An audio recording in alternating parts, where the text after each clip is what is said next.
I love saying I'm from Montana. I found that it gives you, especially when you're traveling around the U.S., a little bit of street cred because you're like, oh, I'm from Montana. And they're like, oh. I was born in 1985 in East Helena and born without legs. It was called a sporadic birth defect, otherwise a completely healthy kid. And it was my parents' decision early on, rather than keep me in hospitals, instead to take me back to Montana and just have me live like everyone else.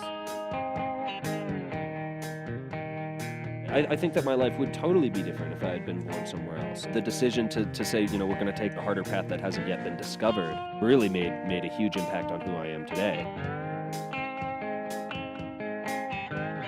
Racing on a monoski is like a hybrid between able-bodied ski racing and NASCAR. For all intents and purposes, bottom half of you is a metal robot with all of the parts and shocks included in that.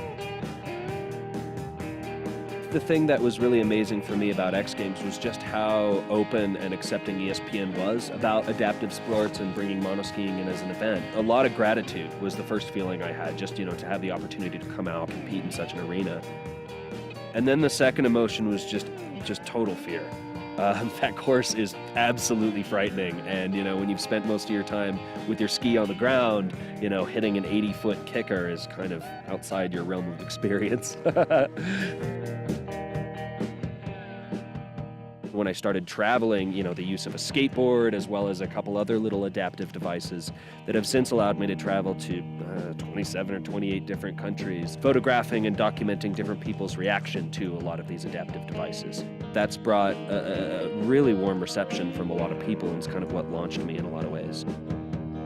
At a certain basic level, regardless of, you know, your social, economic, cultural, geographical background, everyone's going to stare and have that exact same knee-jerk reaction if you can crystallize the moment properly.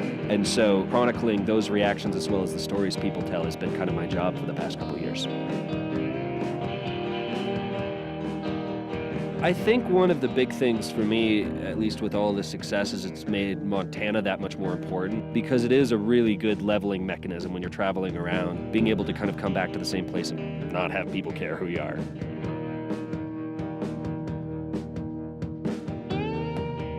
We have so much more wilderness than just the names of like Glacier, Bob Marshall, Yellowstone.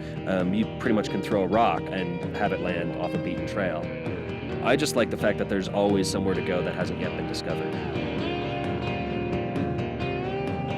And that's kind of the thing I love about seeing a lot of little kids and stuff around here, is that they're running around, skiing, hiking, camping, and no idea that this is not, you know, the norm for the majority of Americans. It really wasn't until I started traveling for photography and work that I really got a sense of how unique this place is.